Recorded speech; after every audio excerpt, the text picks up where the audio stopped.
கர்த்தருடைய பரிசுத்த நாமத்திற்கு ஸ்தோத்திரம். இன்னைக்கு நம்ம வெளிப்படுத்துதல் 17வது அதிகாரம் 6வது வசனத்திலிருந்து தியானிக்க இருக்கிறோம். ஜெபத்தோடு இந்த செய்திக்குள்ளே கடந்து சொல்லுவோம். உன்னத தேவனே, என் இயேசு ராஜனே, உமோடு இணைந்திட என் உள்ளம் ஏங்குதையா. உமோடு இணைந்திட என் உள்ளம் ஏங்குதையா. ஓ மாண்பை பருகிட ஓடோடி வந்துலேன்.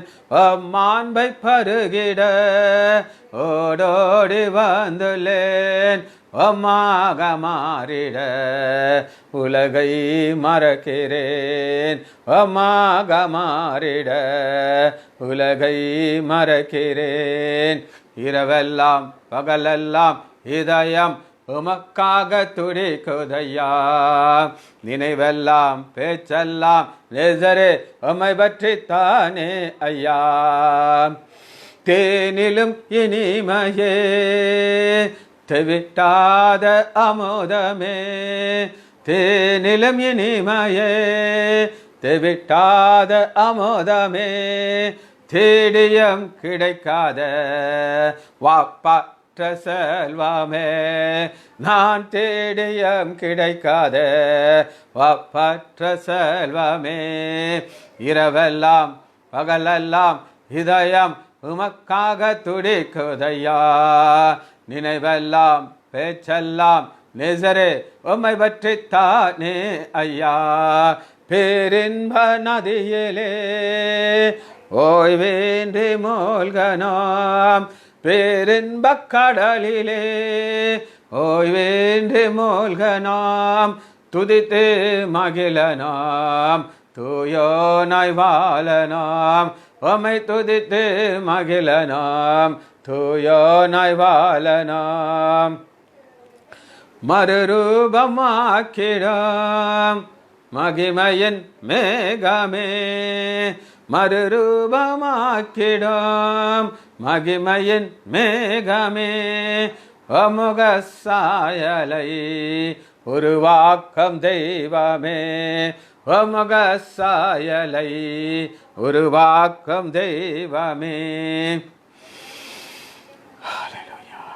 இயேசுவின் நாமத்தினாலே ஜெபங்களும் பிதாவே, ஆமென். கர்த்தருடைய பரிசுத்த நாமத்திற்கு ஸ்தோத்திரம். வெளிப்படுத்துதல் 17வது அதிகாரம் 6வது வசனத்தை நம்ம பார்க்க போகிறோம். அந்த ஸ்திரீ பரிசுத்தவான்களுடைய இரத்தத்தினாலும் இயேசுவினுடைய சாட்சிகளின் இரத்தத்தினாலும் வெறி கொண்டிருக்கிறதை கண்டேன். அவளை கண்டு நான் மிகவும் ஆச்சரியப்பட்டேன். சரி, இது சாத்தான் உடைய சூழ்ச்சி தான் நம்ம அங்கே பார்க்குறோம். சாத்தானுடைய நோக்கமே இதான். ஒருத்தரை ஒரு கொலை வெறியை செய்ய வைப்பான். கொலை வெறியை செய்ய வச்சு அவனை அந்த பாவத்திற்குள்ளே நடத்தி அவனை நரத்திரத்துக்கு போகிறான் அவனுடைய வேலை.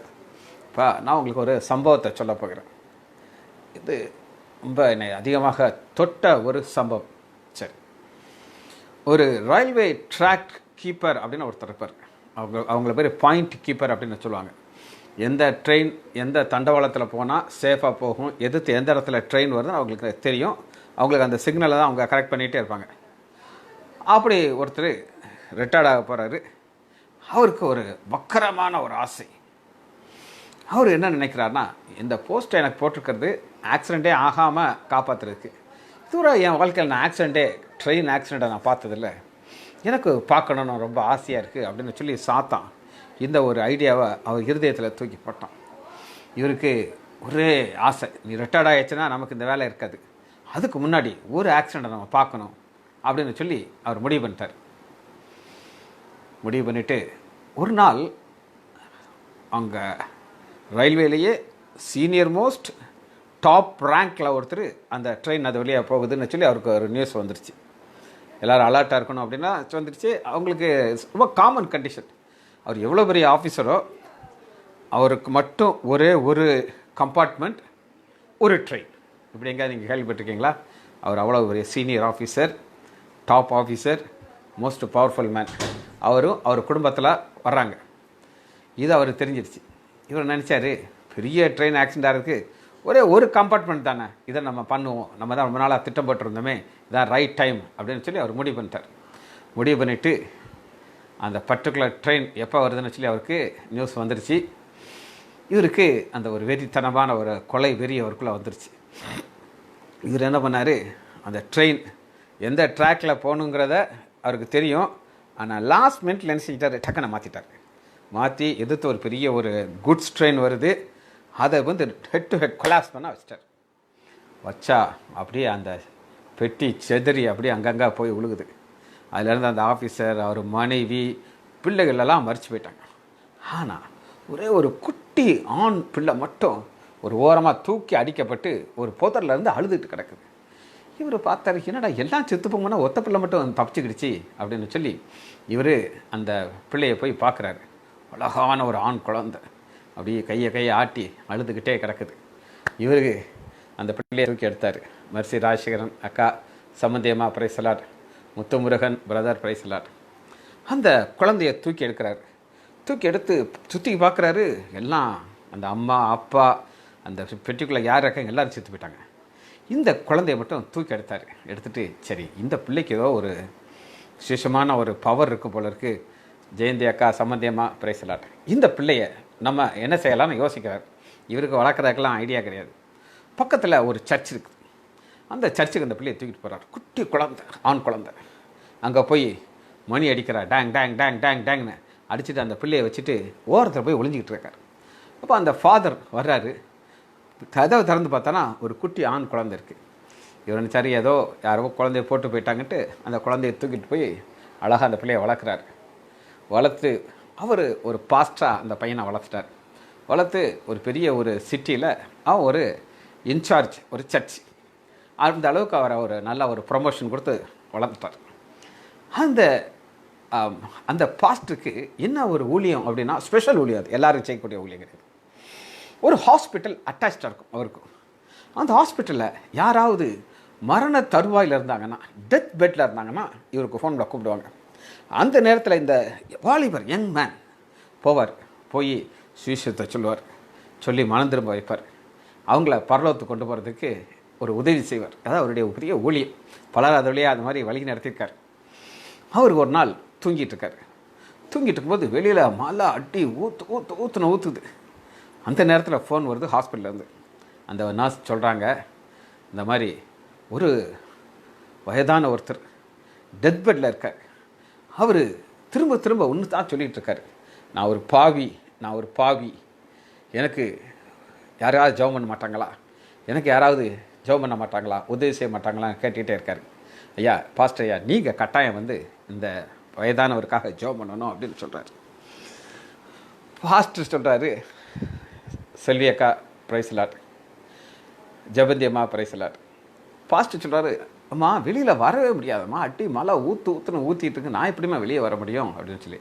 ஐயா தயவுசெய்து நீங்கள் உங்கள் வசதியெல்லாம் பார்க்காதீங்க, இவர் மறித்துக்கிட்டு இருக்காரு, இன்னும் சில நிமிஷத்தில் அவர் செத்து போயிடுவார், நீங்கள் தயவுசெய்து வாங்கன்னு சொல்லி இவர் அவசரமாக கார் எடுத்துக்கிட்டு என்ன ஆனாலும் பார்ப்போம் அப்படின்னு வந்துட்டார். வந்து அந்த வயதான ஆள் அவர் இந்த வாலிபனை பார்க்குறாரு. பார்த்து, நான் உங்களுக்கு என்ன உதவி செய்யணுங்க அப்படின்னு சொல்கிறார். மரியா சிஸ்டர் பிரைஸ்லாட். அப்போ அந்த வயதான சொல்கிறாரு, ஐயா நான் ஒரு பெரிய பாவி, ஐயா நான் பெரிய பாவி. எவ்வளோ பெரிய பாவி அப்படின்னு கேட்டிங்கன்னா, எனக்கு ஒரு வக்கரமான புத்தியை பிசாசு போட்டான். என்ன பண்ணுனான்னா, நான் பல வருஷத்துக்கு முன்னாடி, ஒரு 20 வருஷம் 25 வருஷத்துக்கு முன்னாடி நான் ரிட்டையர்ட் ஆகிற நேரத்தில் எனக்குள்ளே ஒரு வக்கர புத்தியை போட்டான். ஆக்சிடெண்ட்டே நீ பார்த்தது இல்லையே, நீ ரிட்டையர்ட் ஆக போகிறையே, ஒரு ஆக்சிடெண்ட்டாவது பார்க்காம நீ செத்தானா உனக்கு எப்படி அடுத்த சான்ஸ் கிடைக்கும் அப்படின்னு சொல்லி நானும் பைத்தியாரத்தனமாக ஒரு காரியத்தை செஞ்சுட்டேன். என்ன அப்படின்னா, ஒரு பெரிய ஒரு ஆஃபீஸர் உடைய போகி ட்ரெயினில் கம்பார்ட்மெண்ட் வருதுன்னு எனக்கு நியூஸ் வந்துடுச்சு. அவர் தான் ரயில்வேலேயே பெரிய ஆஃபீஸர், அதனால் அவருக்குன்னு தனியாக ஒரே ஒரு போகி, அதில் அவர் குடும்பத்தோடு போகிறாங்கன்னு எனக்கு நியூஸ் வந்துடுச்சு. எனக்கு ஒரு வெக்கரமான ஆசை, ஆக்சிடெண்ட்டை நம்ம பார்க்கணுன்ட்டு நான் மனப்பூர்வமாக இந்த பாவத்தை செஞ்சேன் சார். எதிர்த்து அந்த வெஹிக்கிள் வந்துச்சு, நான் அடித்து டமாலில் மோதிர வர பார்த்தேன், அது பீஸாக உடையிறத நான் பார்த்தேன். ஆனால் ஒரே ஒரு சின்ன ஆண் குழந்தை மட்டும் தப்பிச்சுக்கிடுச்சு. நான் பார்த்தேன், இந்த பிள்ளை என்னதோ சாகிறதுக்கு இல்லாமல் கடவுள் வச்சுருக்காருன்னு சொல்லிட்டு, ஞான சேவியர் தாஸ் பிரதர் பிரைசலாட், கர்த்தர் உங்களை ஆசீர்வதிப்பார். நம்ம வெளிப்படுத்துதல் வாசிக்கிறோம். இன்ட்ரொடக்ஷனாக ஒரு சின்ன கதை சொல்கிறேன். பிரதர் கேளுங்க. அப்போ அந்த குழந்தைய நான் பக்கத்தில் இருந்த ஆலயத்தில் கொண்டு போய் வச்சுட்டு வெள்ளம் மட்டும் அடிச்சுட்டு நான் வந்துட்டேன். அப்புறம் அந்த பிள்ளைக்கு என்னாச்சுன்னு எனக்கு தெரியாதுன்னு சொல்லி இதை கேட்டுக்கிட்டே இருக்கும்போது அவன் அப்படியே அழுகிறாரு. அந்த பாஸ்டர் கண்ணீர் வருது, அப்படி கண்ணீர் வருது. அப்போ அந்த பாஸ்டர் சொல்கிறாரு, நீங்கள் கொலை செய்தது வேறு யாருங்க? எங்கள் அம்மா அப்பா எங்கள் குடும்பத்தை தான் அப்படிங்கிறாரு. அவருக்கு தூக்கி வாரி போச்சு. என்னங்க சொல்கிறீங்கன்னு சொல்லி நீங்கள் சொல்கிறீங்கல்ல, அந்த ஆலயத்தில் அந்த பாஸ்டர் தான் என்னை வளர்த்தார். ஆனால் என்னை வளர்த்து ஒரு பெரிய பாஸ்டராக்கி அநேகரை பரலோகம் போகிறதுக்கு என்னை ஒரு கருவியாக வைத்தார். இப்போ நான் அநேக நேரம் எனக்கு தெரியும், ஆனால் நீங்கள் தானே எனக்கு தெரியாது. ஆனால் பல நாளாக எனக்கு உங்கள் மேலே ஒரு பெரிய கோபம் இருந்துச்சு. நீங்கன்னு எனக்கு தெரியாது, ஏதோ ஒன்று நடந்திருக்குன்னு எனக்கு தெரியும். ஆனால் ஒன்று நான் உங்களுக்கு நன்றி சொல்லணும் ஐயா அப்படின்னு சொல்லி அந்த பாஸ்டர் அந்த வயதான ஆளை பார்த்து கும்பிடுறாரு. அவருக்கு ஒரே ஆச்சரியம், ஏன் நான் தான் உங்களை இப்படி இந்த நிலைமையை கொண்டு வந்து தெரிஞ்ச பிறகு நீங்கள் ஏன் நீங்கள் பார்த்து வணங்குறீங்க அப்படின்னு சொல்கிறாரு. ஐயா, நீங்கள் என்னை அந்த பாஸ்டருடைய ஆலயத்தில் வச்சனால அந்த பாஸ்டர் என்னை ஒரு பாஸ்டராக கேட்டார். அநேகர பரலோகத்துக்கு அனுப்புகிற கருவியாக வைத்திருக்கார். இன்றைக்கி உங்களுக்காக நான் ஜெபம் பண்ண போகிறேன். உங்களுடைய பாவத்தை ஆண்டவர் மன்னிக்க வல்லவராக இருக்கிறார். நீங்களும் பரலோகம் போவீங்க. அந்த நிச்சயத்தோட நம்ம ரெண்டரும் சேர்ந்து ஜெபிப்போன்னு அவர் கையை பிடிச்சிக்கிட்டு நீங்கள் சொல்லுங்கள், நான் சொல்கிற ஜெபத்தை உங்கள் இருதயத்திலேருந்து நீங்கள் சொல்லுங்கன்னு சொல்லி அந்த பரலோக ஜெபத்தை, பாவ மன்னிப்பின் ஜெபத்தை சொல்ல சொல்ல சொல்ல சொல்ல அவரும் திரும்ப திரும்ப திரும்ப திரும்ப சொல்லிகிட்டே இருக்கிறாரு. அதை சொல்லிகிட்டே இருக்கிறாரு. அப்படியே அவர் உயிர் போயிடுச்சு. பாருங்க, இப்போ 2 வகையான கூட்டத்தை உங்களை காட்டுறேன். ஒரு கூட்டத்தார் வக்ர புத்தி உள்ளவர்கள், ஆனால் இன்னொரு கூட்டத்தார் மன்னிக்கிற இருதயம் உள்ளவர்கள். அதனால தான் இந்த வசனத்துக்குள்ள 2 கூட்டத்தாரை நம்ம பார்க்குறோம். வாசிப்போம்மா. வெளிப்படுத்துதல் 17வது அதிகாரம் 6வது வசனம். அந்த ஸ்திரீனா யார் அப்படின்னு நான் உங்களுக்கு காமிச்சேன். திரும்ப உங்களுக்கு அந்த ஸ்திரியை உங்களுக்கு காட்டுறேன். 12வது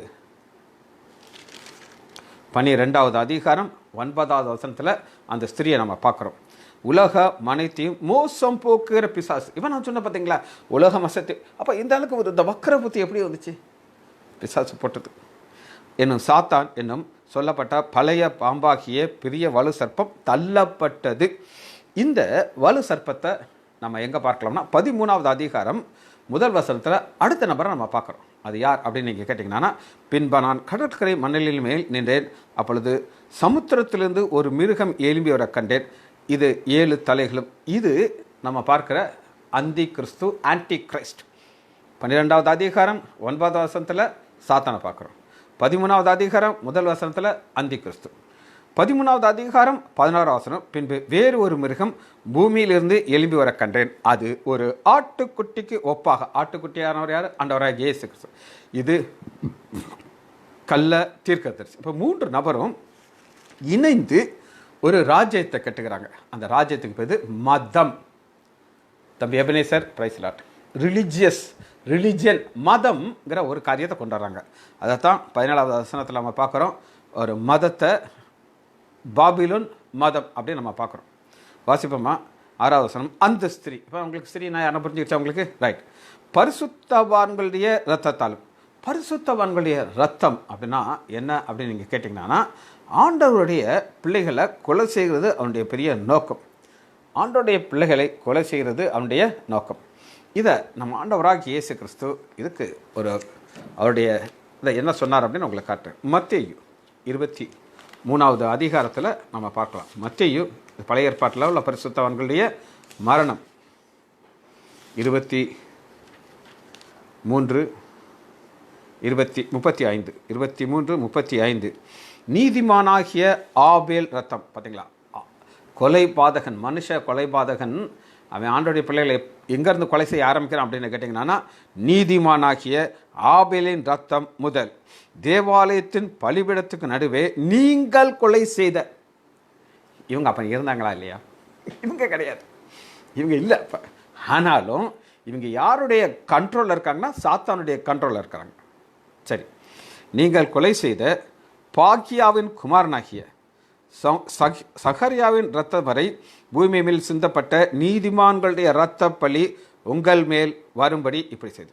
உங்கள் மேல் இந்த நீதிமானுடைய ரத்தம் வருது. இதை நீங்கள் பழைய ஏற்பாட்டில் உள்ள ஒரு சம்பவத்தை ஆண்டவராகிய இயேசு கிறிஸ்து இங்கே கோட் பண்ணுறார். பழைய ஏற்பாட்டில் அது எப்படி எங்கே நடந்ததுன்னு நம்ம பார்ப்போம். 2 நாளாகமம் 24வது அதிகாரம் 40வது 20 24-20.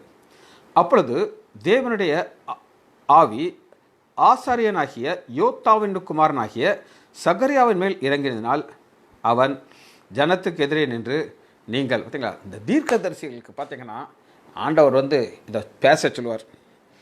பேச சொன்னால் பேசணும், பேசலைன்னா அது உள்ள எரியிற மாதிரி உள்ளே உட்காந்துக்கிட்டு அவங்கள கிறுக்காக்கிடும். அதனால் அவங்க என்ன செய்வாங்க, தைரியமாக பேசிடுவாங்க. அப்படி தான் பேசுகிறார் அவர். நீங்கள் கர்த்தருடைய கற்பனைகளை மீறுகிறது என்ன, இதனால் நீங்கள் சித்தி பெற மாட்டீர்கள் என்று கர்த்தர் சொல்லுகிறார்.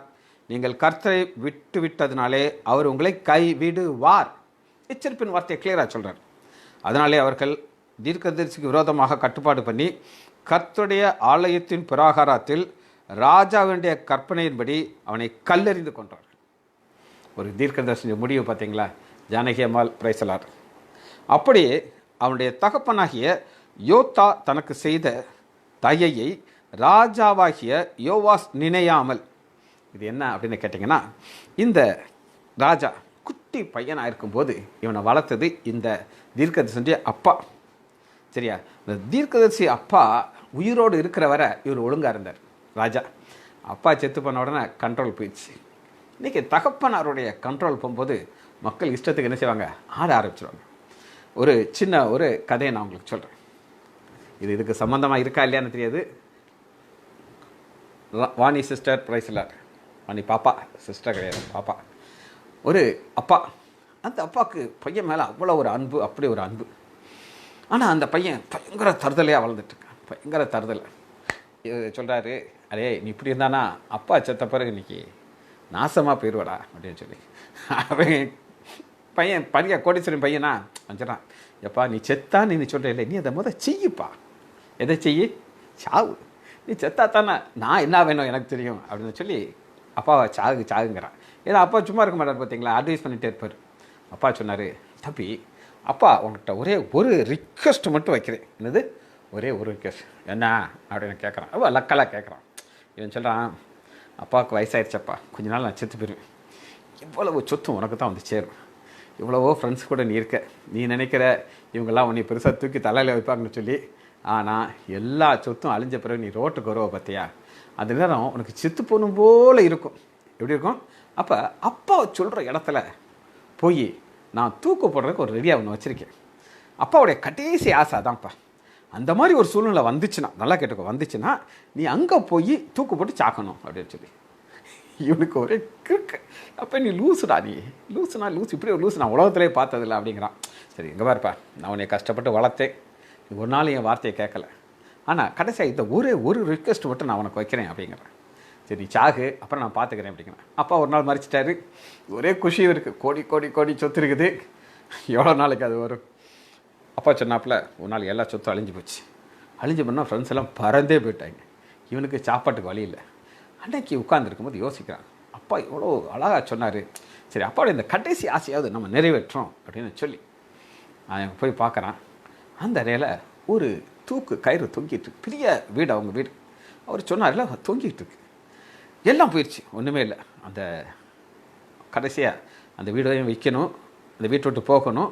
போகிறதுக்கு முன்னாடி போய் பார்க்குறான். சரி அப்பா சொன்னாப்புல தூக்குப்பட்டு சாவன முடிவு பண்ணுறேன், இங்கே சாவமேட்டு ஒரு டேபிள் எடுக்கிறான். அதை கழுத்தில் கயிறை கட்டுறான், கீழே குதிக்கிறான், சாக மாட்டேங்கிறான். என்ன நடக்குது தெரியுமா அவங்களுக்கு? அப்பா என்ன செஞ்சுருக்காரு, ஒரு ஃபால்ஸ் ரூஃப் மாதிரி போட்டிருக்காரு. அதுக்கு மேலே பல பல பல லட்சக்கணக்கான பணம், கோல்டெல்லாம் அதுக்கு மேலே தூக்கி வச்சு இது ஒரு ட்ராப் டோர் மாதிரி வச்சுருக்காரு. இவன் கீழே குதிக்கிறான். குதிச்சா மேலேருந்து உழுகுது பணமும் நகையும் புது புது புது புது புதுன்னு. அப்பா உட்காந்து அழக ஆரம்பிக்கிறான். ஐயோ ஐயோ ஐயோ, எங்கள் அப்பா என்ன ஒரு அருமையான அப்பா, ஏன் நான் இப்படி தான் என் வாழ்க்கை முடியும்னு சொல்லி என்ன அழகாக முடிவு பண்ணியிருக்காருட்டு. அப்போ உஷாராயிட்டான், இனி நம்ம ஏமாறக்கூடாதான்ட்டு அந்த பணத்தை வச்சு பிஸ்னஸ் பண்ணான். அவனும் மேலே வர ஆரம்பிச்சிட்டான். எதுக்காக சொல்லேன்னா, தகப்பனுடைய கண்ட்ரோல் இருக்கிற வரை ஒரு சிலருக்கு ஒரு பயம் இருக்கும், அப்புறம் அவங்க வாழ்க்கை மாறிடும். இப்போ நான் சொல்கிறது ஆப்போசிட். இங்கே அதுபோல் இங்கே பார்த்தீங்கன்னா 22 வசனம் பாருங்கள், 2 நாளாகமும் 24-22. அப்படியே அவனுடைய தகப்பனாகிய யோத்தா தனக்கு செய்த தயையை ராஜாவாகிய யோவாஸ் நினையாமல், நன்றி இல்லாத ஒரு இருதைங்க, நினையாமல் அவனுடைய குமாரனை கொன்று போட்டான். இவன் சாகும் பொழுது கர்த்தர் அதை பார்ப்பார், அதை கேட்பார் என்றான். சரிங்களா? கர்த்தர் அதை பார்ப்பார், கேட்பார். இது ஆண்டுடைய பிள்ளைகளுக்கு இருக்கிற ஒரு நிச்சயம். சரி, நம்ம இப்போ வசனத்துக்கு வருகிறோம். வெறி கொண்டுங்கிறதுக்கு நான் உங்களுக்கு விளக்கத்தை காமிச்சிட்டேன். இதை ஆண்டவராகிய இயேசு கிறிஸ்து அவருடைய பிள்ளைகளுக்கு என்ன ஒரு வாழ்க்கை அவங்களுக்கு கிடைக்கும் அப்படின்னு சொல்லி மிக தெளிவாக சொல்லியிருக்கிறார். வாசிப்போமா? மத்தேயு 5வது அதிகாரம் 10வது வசனம். மத்தேயு 5:10.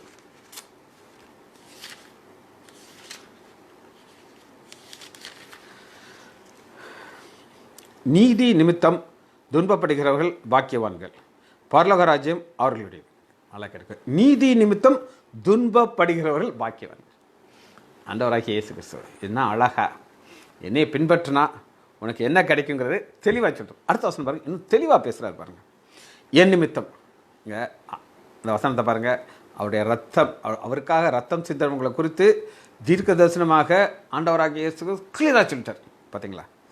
நீதி என் நிமித்தம் உங்களை நிந்தித்து துன்பப்படுத்தி பலவித தீமையான மொழிகளினாலே உங்கள் பேரில் பொய்யாய் சொல்லுவார்களால் பாக்கியவானாக இருப்பீர்கள்.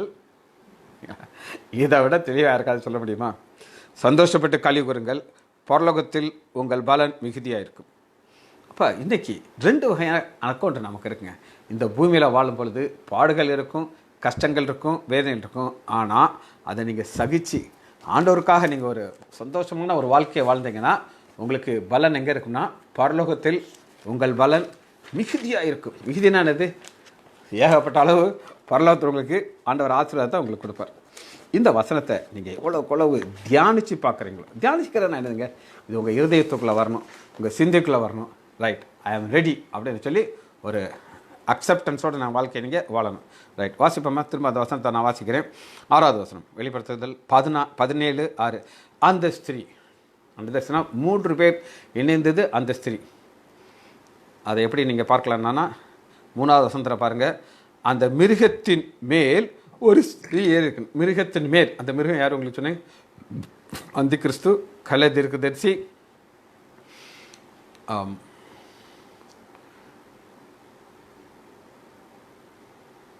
மேலும் 6, அந்த ஸ்திரீ பரிசுத்தவான்களுடைய இரத்தத்தினாலும் இயேசுவினுடைய சாட்சிகள் நிமித்தமும் வெறி கொண்டிருக்கேன். இந்த பரிசுத்தவானுடைய ரத்தம் அப்படிங்கிறத நான் உங்களுக்கு எப்படி சொல்கிறேன் அப்படின்னு கேட்டிங்கன்னா, இது நான் ஏற்கனவே சொல்லியிருக்கேன். இந்த 4வது வசனத்தில் நம்ம பார்க்குறது இது கத்தோலிக்க சபை. நல்லா கேட்டு, நான் உங்களுக்கு போட்ட அந்த ட்ரெஸ் எல்லாம் 4வது வசனம் போப்புடைய ட்ரெஸ். நம்ம பெந்தகோஸ்து பாஸ்டர்லாம் வெறும் ஜிப்பாக தான் போட்டுப்பாங்க. இந்த ட்ரெஸ் யாரும் போட மாட்டாங்க. நீங்கள் பார்த்துருக்கீங்க, நான் பார்த்ததில்லை.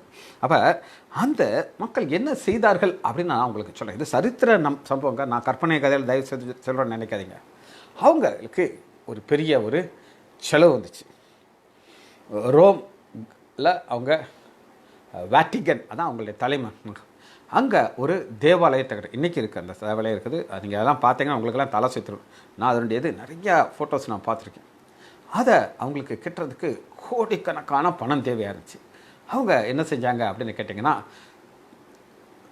பாவ மன்னிப்பு சீட்டு அப்படின்னு ஒரு டெக்னிக்கை நான் கண்டுபிடிச்சிட்டாங்க. அப்படின்னா என்ன அப்படின்னு கேட்டிங்கன்னா, இவங்களுக்கு பணம் வேண்டியிருக்கு. அப்போ உலகத்தில் இருக்கிற எல்லாத்தையுமே டிவிஷன் போட்டாங்க. ஒரு உதாரணத்துக்கு நான் சொல்கிறேன். விருதுநகரில் மிஸ்டர், இப்போ நம்ம யாரை ஒருத்தரை வச்சுக்கோங்க, யார் இங்கே இருக்கவங்கன்னா யாரோ ஒருத்தர், அவர் பெரிய ஒரு கோடீஸ்வரன் வச்சுக்கோங்க, பெரிய கோடீஸ்வரன். அவர்கிட்ட போய் அந்த ஒரு இன்டர்வியூ கேட்பாங்க. ஐயா, நீங்கள் எங்களுக்கு வருஷம் 1ஆம் தேதி ஆயிடுச்சுனா எங்களுக்கு இத்தனை கோடி, டிபெண்ட்ஸ் அந்த சைஸை வச்சு எங்களுக்கு கொடுத்துடணும். ஆனால் உங்களுக்கு நாங்கள் என்ன செய்வோம், பிரிண்ட் பண்ண பாவ மன்னிப்பு சீட்டு உங்களுக்கு கொடுத்துருவோம். அது 100 ரூபாயிலே இருக்கும், 50 ரூபாயிலே இருக்கும், 1 லட்சத்துலேயும் இருக்கும். டிபெண்ட்ஸ், அது எந்த அளவு பாவமோ அதை வச்சு நீங்களே ப்ரைஸை ஃபிக்ஸ் பண்ணிக்கிட்டோம். இப்போ ஒருத்தர் ஒரு உதாரணத்திற்கு ஒருத்தனை ஒரு சின்ன பாவம் செஞ்சுட்டு வந்தான்னா நீங்கள் என்ன செய்யணும், தயா இந்த பாவத்துக்கு 50 ரூபா சீட்டு வாங்கிக்கப்போ. ஒரு பெரிய ஒரு பாவத்தை செஞ்சான்னா அதுக்கு ரேட்டை நீயே ஃபிக்ஸ் பண்ணிக்கோ. அது மட்டும் இல்லைப்பா, இன்னொரு அட்வான்டேஜ் நான் உங்களுக்கு சொல்கிறேன். டெக்னிக், இதெல்லாம் விற்கிற சேல்ஸ் டெக்னிக். ஒரு ஆள் கொலை செய்யணும்னு முடிவு பண்ணிட்டா வச்சுக்கோங்க. கொலை செய்யணும் முடிவு பண்ணிட்டா உங்கள்கிட்ட வரணும். ஐயா, நான் இவரை கொலை செய்ய போகிறேன், அதுக்கு பாவம் அனுப்பிச்சிட்டு எனக்கு அட்வான்ஸாக கொடுத்துருங்க அப்படின்னு சொல்லி கேட்பேன். நீ என்ன செய்ய, ஒரு ரேட்டை பார்த்து 50,000 1 லட்சம் மனம் போல் விற்றுக்கோ இப்படி. ஆனால் எங்களுக்கு 1ஆம் தேதி என்ன இந்த பல்க் அமௌண்ட் எங்களுக்கு வந்துடணும். நீ 1 வருஷத்துக்கு என்ன செய்ய விற்றுக்கிட்டே இரு. தான் பாவ மன்னிப்பு சீட்டு. இந்த டெக்னிக் சொல்லி கொடுத்தோன்னா உலகத்திலேருந்து பணம் வந்து குமிஞ்சிக்கிட்டே இருக்குது. எல்லாருக்கும் என்ன நம்பிக்கை? எங்கள் பாவம் மன்னிக்கப்படுது. எப்படி மன்னிக்கப்படுது? இந்த சீட்டு மூலமாக. ஆனால் அது எல்லாத்துக்கும் இதை இதை இதை ஏற்றுக்கொள்ளாத ஒரு நபர் யாருன்னா Martin Luther. Martin Luther October, இது நடந்ததுன்னா அக்டோபர் 1517 21 அக்டோபர் 1517 ஒரு வித்தியாசமான ஒரு புரட்சியை கொண்டு வந்தார். அவருக்கு ஆவியானவர் கொடுத்த வசனம் எது அப்படின்னு கேட்டிங்கன்னா, ரோமர் 1 அதிகாரம் 17 ரோமர் 1:17 விசுவாசத்தினாலே நீதிமான் பிழைப்பான் என்று எழுதியிருக்கிறபடி. இவர் பார்த்தார், என்னையா விசுவாசத்தினாலே நீதிமான் பிழைப்பான்னு போட்டிருக்குது, இவங்க காசு கொடுத்து டிக்கெட் வந்து பாவ மன்னிப்பு கிடக்காங்களேன்ட்டு அவருக்கு பெரிய பிரச்சனை வந்துருச்சு. அதனால் இவர் இந்த வசனத்தை மூலமாக ஆவியானவருக்கு இடைப்பட்டார். ஒரு மத புரட்சி கொண்டு வந்தார். அதிலிருந்து வந்தது தான் நம்ம பார்க்குற சிஎஸ்ஐ சர்ச். இப்படி பல சபைகள் வந்துச்சு. எதிலேருந்து அது பிரிஞ்சுது? இந்த சபையிலேருந்து வெளியே வந்துச்சு. அவங்களுக்கு அடுத்த ஒரு பெரிய பிரச்சனை என்ன அப்படின்னு நான் உங்களுக்கு சொல்கிறேன். இப்படி பைபிள் வந்து கத்தோலிக்க மக்கள் மற்றவங்கள வாசிக்க விட மாட்டாங்க. நீங்கள் கேட்டிங்கன்னா, அவங்க ஃபாதர் இருப்பார், நீங்கள் உங்கள் பைபிளை கொடுத்தா அவர் அதை ஜெபம் பண்ணி அதை திரும்ப கொடுத்துருவார். உங்களை வாசிக்க விட மாட்டார், வாசிக்க சொல்லவே மாட்டார். காரணம் என்னென்னா, இந்த ரகசியங்கள் வெளியே வந்துடும்.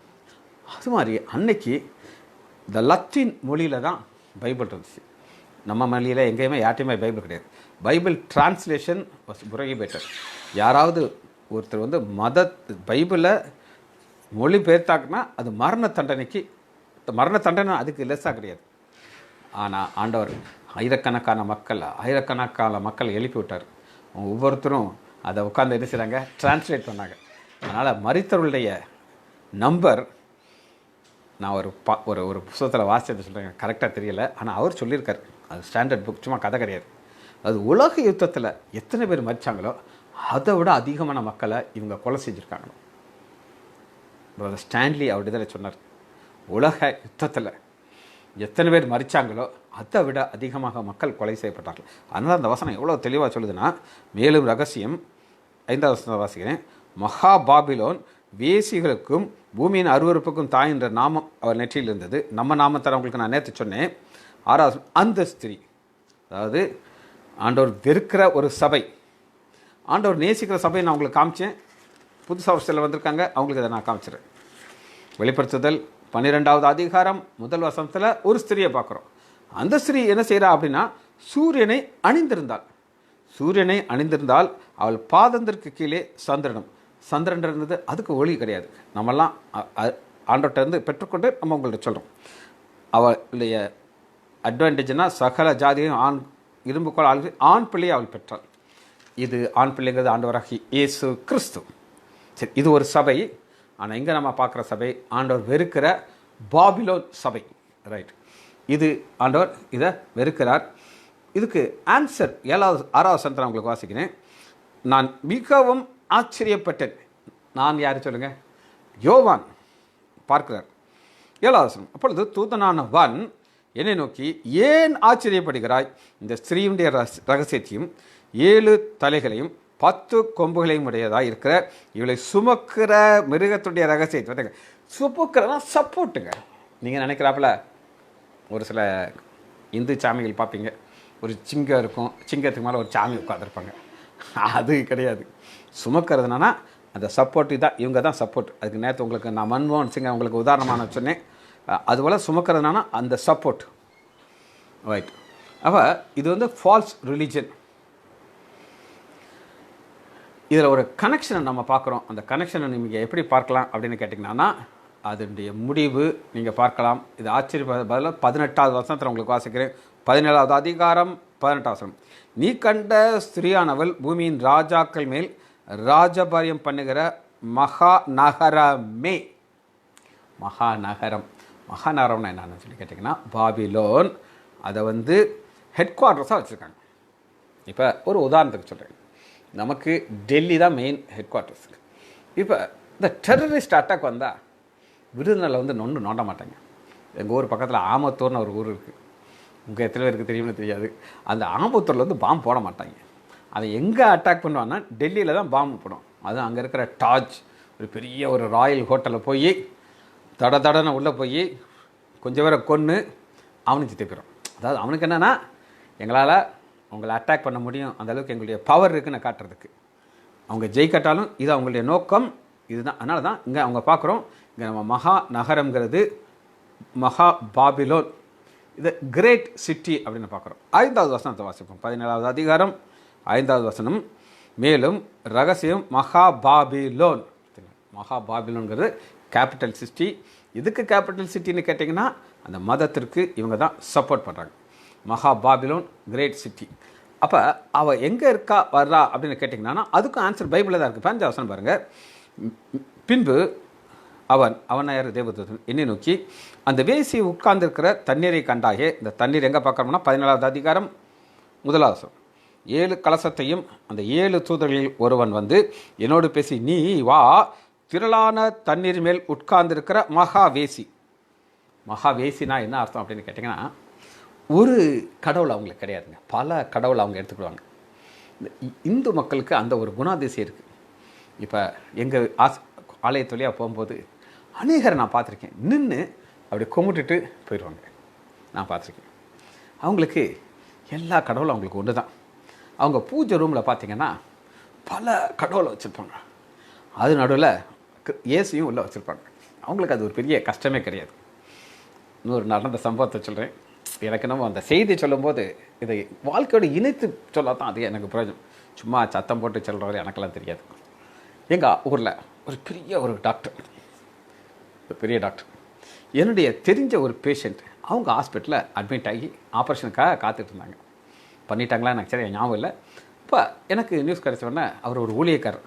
ஸோ நான் போய் ஒரு காணிக்கையை கொடுத்துட்டு ஜெபம் பண்ணிட்டு வரதுக்கு நான் போனேன்.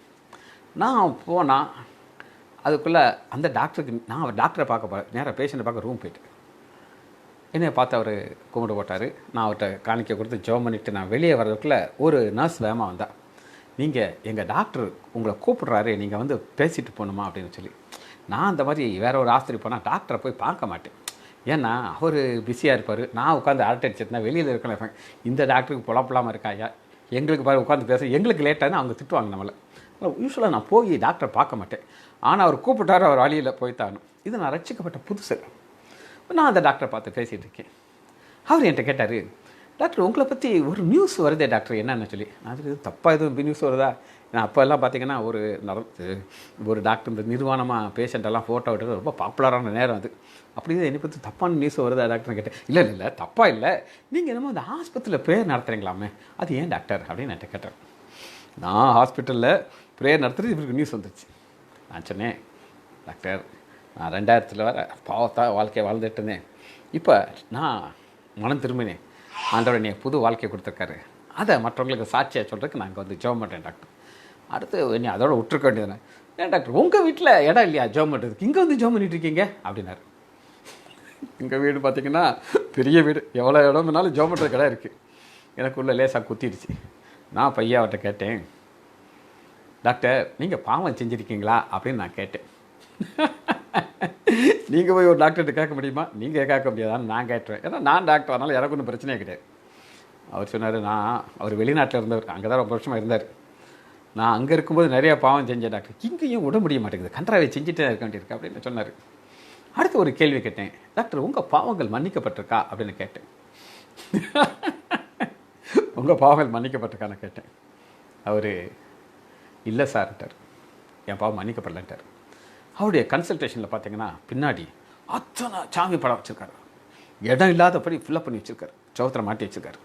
ஆனால் அவர் கையை நீட்டி இந்த சாமி இந்த கடவுள் என் பாவத்தை மன்னிச்சுக்காரன்னு அவரால் சொல்ல முடியல. அடுத்து நான் அவர்கிட்ட ஒரு கேள்வியை கேட்டேன், ஏன்னா நம்மளை கொஞ்சம் நோண்டனார், நம்மளும் கொஞ்சம் நோண்டணும்ல. நான் கேட்டேன், டாக்டர் நீங்கள் என்னோட கூட படிச்சிருக்கீங்க, நான் டிஆர்த்தோ அவர் எம்எஸ் ஆர்த்தோ, எங்கள் ஆஸ்பத்திரியோட உங்கள் ஆஸ்பத்திரி பெருசு. அவர் பெரிய கோடீஸ்வரன். அவருங்க கோடீஸ்வரனா சாதாரண கோடீஸ்வரன் கிடையாது, ஏகப்பட்ட எஸ்டேட்லாம் வச்சுருக்காங்க. நான் சொன்னேன், நீங்கள் என்னையோட பெரும் பணக்காரர் அப்படி தான் நான் டாக்டர்னு கேட்டேன். அவர் ஒன்றும் சொல்லலை, கம்முன்னு இருந்தார். ஏன்னா அதெல்லாமே நான் உண்மையை தானே கேட்டுக்கிட்டு இருக்கேன். அவர்கிட்ட கேட்டேன், டாக்டர் எனக்கு இருக்கிற சமாதானம் உங்களுக்கு இருக்கா அப்படின்னு கேட்டேன். இல்லை அப்படின்ட்டார். இதுக்கு நான் சொல்கிறேன் அப்படின்னு கேட்டிங்கன்னா, அத்தனை கடவுள் அவங்க வச்சுருக்காங்க. அத்தனை கடவுள் இருந்தாலும் அந்த கடவுள் அவங்க பாவங்களை மன்னிக்கலை அப்படின்னு அவங்களுக்கு நல்லா தெரியுது. அந்த கடவுள் எங்களுக்கு சமாதானம் கொடுக்கல அவங்களுக்கு நல்லா தெரியுது. அதனால தான் இங்கே நம்ம பார்க்குற 5வது வசனம், தாய் என்கிற நாமம் அவள் நெற்றியில் இருந்தது. அவள் வேசினா அவங்களால் எத்தனை கடவுளையும் அந்த மக்களால் ஏற்றுக்கொள்ள முடியும், நம்மளால் முடியாது. ஆண்டவராகி இயேசு கிறிஸ்துவை தவிர வேறு யாரையாவது நம்ம கை கொடுத்து கும்பிட முடியுமா? சான்ஸே கிடையாது. செத்தாலும் மட்டுமே நீ வழி நடத்துடுறியா, நீங்கள் நீ அங்கே பரலோகத்தை பார்த்துக்கிட்டீங்கன்னு சொல்லி நம்ம மறிக்க ஆயத்தமாக இருக்கிறோம். இதுதான் நமக்கும் அவங்களுக்குள்ள ஒரு பெரிய வித்தியாசம். சரி, இந்த திரளான தண்ணீர் நான் உங்களுக்கு காமிச்சேன். அது 14வது அதிகாரம் 1 வசனத்தில், நீ வா திரளான தண்ணியின் மேல் உட்கார்ந்திருக்கிற மகாவேசிங்கிறதுக்கு எக்ஸ்ப்ளனேஷன் நான் சொல்லிட்டேன். இதுக்கு மேலே எனக்கு சொல்ல தெரியாது. சரி, இது பாபிலோனுடைய அழிவு. எரேமியா 51வது அதிகாரம் 9வது வசனம். எரேமியா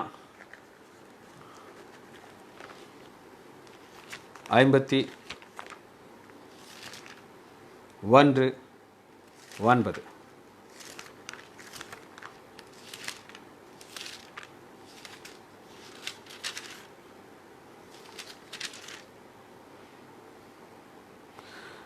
பாபிலோனை குணமாக்கும்படி பார்த்தோம், அது குணமாகவில்லை. குணமாக்கும்படி அப்படின்னு அர்த்தம்னா, ஆண்டவர் அநேக அதிசயங்களையும் அற்புதங்களையும் செய்து இந்த இஸ்ரவேல் மக்களை ஒரு மாதிரியாக வைத்திருக்கிறாரு. அதான் குணமாகவில்லை, அதை விட்டு விடுங்கள். அப்போ ஆண்டவர் ஒரு டைம் கொடுத்துட்டு கைவிட்டுருவார், பின்னாடியெல்லாம் போக மாட்டார். நாம் அவரவர் நம்முடைய தேசங்களுக்கு போவ கடவும், அதன் ஆக்கினி வானம் மட்டும் ஏறி ஆகாய மண்டங்கள் மட்டும் எட்டினது. கர்த்தர் நம்முடைய நீதியை வெளிப்படுத்தினார். நம்முடைய தேவனுடைய கர்த்தரின் செய்களை சியோனிலே விவரிப்போம் வாருங்கள். இந்த 9:10 எரேமியா 51வது அதிகாரம், எரேமியா 51 9:10 நீங்கள் டைம் எடுத்து வாசிங்க. நீங்கள் வாசித்து இதுக்குள்ள டெப்த்தை நீங்கள் கண்டுபிடிச்சிங்கன்னா, ஆண்டவர் அந்த பாபிலோனுக்கு என்னெல்லாம் செய்து கைவிட்டார், பின்னாடியே வரமாட்டார். இந்த முதல் வசனத்தை நீங்கள் தியானித்து பார்த்துக்கோங்க. 12வது வசனத்தை பார்ப்போம். பாபிலோன் மதில் மேலே கொடியேற்றுங்க. பார்த்தீங்களா, இந்த வசனம் யாருக்கு போகுது? பாபிலோன். 13வது வசனத்தில் பாருங்கள், திரளான தண்ணி மேல் வாசம் பண்ணுங்கள். இது எல்லாமே பாபிலோனை கனெக்ட் பண்ணால் பழைய ஏற்பாட்டு வசனங்கள். எப்போவுமே பழைய ஏற்பாட்டில் நடந்ததெல்லாம் ஆண்டவர் புதிய ஏற்பாட்டில் முடித்து கொடுத்துருவார். இதை நீங்கள் கவனமாக திரும்ப வாசித்து தான் புரியும். வெளிப்படுத்துதல் 18வது அதிகாரம் 10வது வசனத்தை எடுத்துக்கலாம். வெளிப்படுத்துதல் 18:10.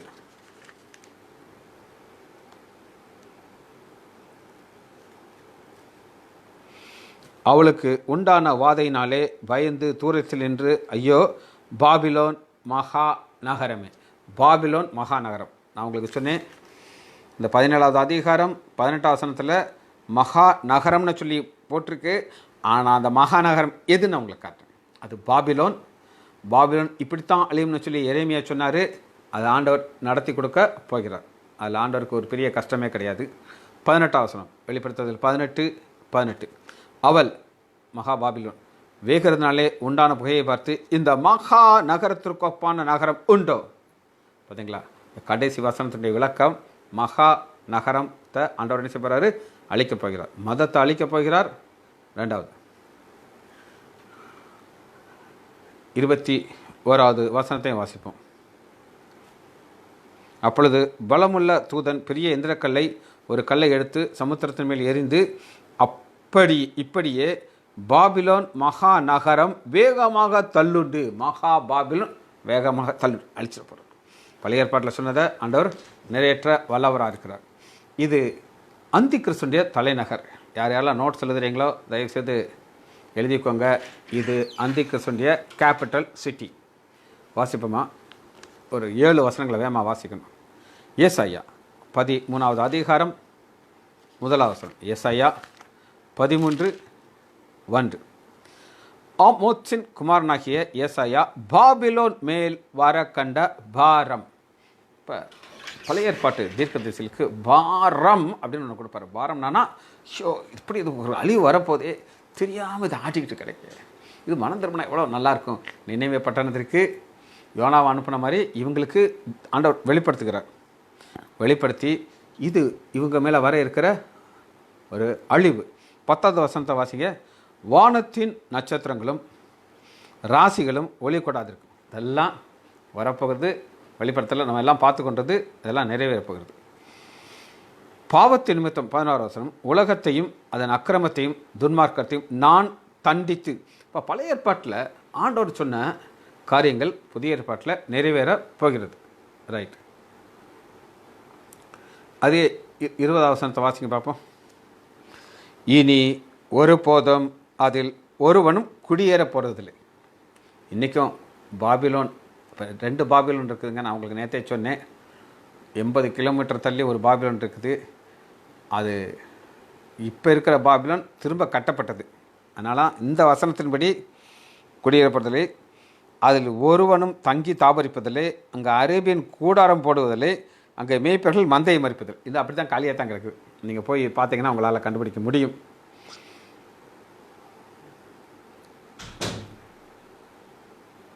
இருபதாவது வசனத்தை உங்களுக்கு வாசிட்டேன்.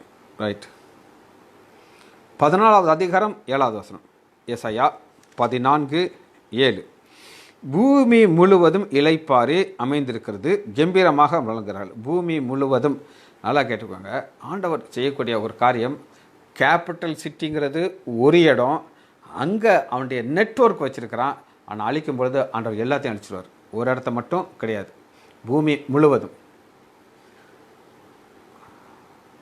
13வது அதிகாரம் 11வது வசனம்.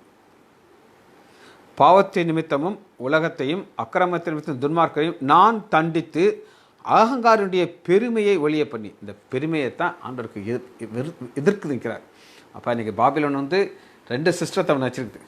ஒன்று ரிலிஜியன் சிஸ்டம், அது ஃபுல்லாக தன்னுடைய கையில் வச்சுருக்கு, ஒரே மதம், அதை அழிக்க போகிறார். 2வது அடுத்த அதிகாரத்தில் அந்த தேசத்தை, அந்த ஹோல் சிஸ்டத்தை, பாபிலோனுங்கிறத ஆண்டவர் செய்ய போகிறாரு, அழிக்க போகிறார். ஏசாயா 14வது அதிகாரம் 12வது வசனம். 14:12. அதிகாலையின் மகனாகிய விடிவெள்ளியே. இது லூசிஃபர் அப்படின்னு சொல்லி இங்கிலீஷ் பைபிள் பேர் போட்டிருக்கு, ஆனால் தமிழில் விடிவெள்ளி நட்சத்திரம்னு போட்டிருக்கு. நீ வானத்திலிருந்து விழுந்தாயே, ஜாதிகளை ஈனப்படுத்தினவனே. ஈனப்படுத்துறதுனானது ஆண்டோடைய நோக்கம். அவர் சாயலில் நம்மளை உண்டாக்கியிருக்கிறாரு, நம்ம அவருடைய இடத்துக்கு பரலோகத்துக்கு கொண்டு போனோம். ஆனால் இவன் டைரக்ஷனை மாற்றி விட்டுறான். 15வது வசனத்தில் பாருங்கள், அவன் சேர போகிற இடத்த ஆண்டவர் காட்டுறாரு. ஆனாலும் நீ அகாதமான பாலத்திலே தள்ளுண்டு போவாய்.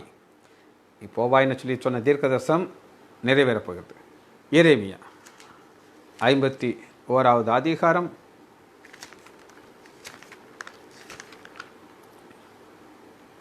26வது வசனம். 51:26. மூளை கல்லாகிலும் அஸ்திபார கல்லாகிலும் ஒரு கல்லையும் உன்னிடத்திலிருந்து எடுக்க மாட்டார்கள். என்ன அழகா தீர்க்கதரிசன வசனம் சொல்லியிருக்கு. இப்போ நம்ம ஊரில் பார்த்தீங்கன்னா, எல்லா ஊர்லேயும் தான், உங்கள் ஊருக்குள்ளே எங்கள் ஊர், ஒரு செங்கலை வரிசையாக அடுக்கி வச்சாச்சுன்னா நைட்டோட நைட் ஆகினா அதை நைட்டி கொண்டு போயிடக்கூடாதுன்ட்டு அது மேலே என்ன செய்வாங்க, வெள்ளை அடித்து வச்சுருப்பாங்க. நீங்கள் பார்த்துருக்கீங்களா? இதில் நான் பார்த்துருக்கேன். ஏன் வெள்ளை அடித்து வச்சுட்டாங்கன்னா, அவன் இறக்கி வச்சுட்டு என் வேலை பாரு, இத்தனை கல்லை நான் வச்சுட்டேன்னு சொல்லி நைஸாக ஒரு சில மக்கள் என்ன செய்வாங்க, நைட்டியில் போடுவாங்க. அப்படி கூட கல்லை கூட யாரும் எடுக்க மாட்டாங்க பாபிலோனில். அதனால் 25வது வசனத்தை பார்த்தீங்கன்னா, இதோ பூமியை எல்லாம் கெடுக்கிற கேடான பர்வதமே. முந்தின வசனம் பாருங்கள் 24. பாபிலோனுக்கும் கல்தையருக்கும் சகல குறிக்கும் அவர் உங்கள் கண்களுக்கும். பாபிலோன் ஆண்டோடைய நியாய தீர்ப்பு பாபிலோன் மேலே வருது. அதனால தான் 26 வசனம் நல்லா ரொம்ப ரசித்து இந்த வசனத்தை வாசிங்க. மூளை கல்லுக்காயிலும் அஸ்திபாரத்துக்காயிலும் ஒரு கல்லையும் உன்னிடத்தில் எடுக்க மாட்டார்கள், நீ என்றென்றைக்கும் பாலாக கிடக்கிற ஸ்தலமாகி ஆகா என்று கர்த்தர் சொல்லுகிறார். இது தீர்க்கதரிசனமாக சொன்னது ஆண்டவர் செஞ்சார், நிறைவேற்றி கொடுத்தார். ரைட். இதை நம்ம திரும்ப தான் உங்களுக்கு ஷார்ட்டாக சில காரியங்கள் உங்களுக்கு சொல்லிட்டு நான் அதை முடிக்க போகிறேன். இப்போ நம்ம பார்த்து என்ன அப்படின்னு கேட்டிங்கன்னா, ஒரு சிஸ்டம் இருக்குதுங்க. இந்த சிஸ்டம் பேர் பாபிலோன். அப்படின்னா அது ஒரு மதம், பொது மதம். இந்த பொது மதத்தில் ராஜாவாக இருக்க போகிறது, ஆளுகை செய்ய போகிறது அந்தி கிறிஸ்து. ஆனால் ஆண்டவர் சொல்கிறாரு, நானே வழியும் சத்தியமாக இருக்கேன், என்னை இல்லாமல் தேவன் பரலோகத்துக்கு வர முடியாது. இப்போ அதுக்கு அகென்ஸ்டாக போகிறான் ஆண்டவர், ஒரு நாள் அழிக்க போகிறார். ஜெபிச்சு முடிப்போமா? மகா இரக்கமும் கிருபையும் உள்ள பிதாவே, உம்மை துதிக்கிறோம் ஐயா. நீ நல்லவர் ஐயா, இரக்கமுள்ளவர் ஐயா. எங்களை நீர் தெரிந்து கொண்டீர் ஐயா. உம்முடைய பிள்ளையாக மாற்றி சபை ஒரு நாள் பரலோகத்துக்கு எடுக்க போகிறது ஐயா. அதற்காக கோடி நன்றி ராஜா. நாங்கள் ஒவ்வொருவரும் ஐயா இந்த பரலோக ராஜ்யத்திலே இருப்போம் என்ற நிச்சயத்தோடு இந்த வாழ்க்கையை ஓட எச்சரிப்பான வார்த்தைகளை நாங்கள் வாசித்து அதன் மூலமாக இன்னும் நாங்கள் பயத்தோடு மண்டை வர உதவி செய்யுங்கப்பா. பிள்ளைகள் ஒவ்வொருவரையும் ஆண்டவராகிய இயேசு கிறிஸ்துவின் நாமத்தினாலே ஆசீர்வதிக்கிறேன்ப்பா. இயேசுவின் நாமத்தினால் ஜெபங்களின் பிதாவே, ஆமென்.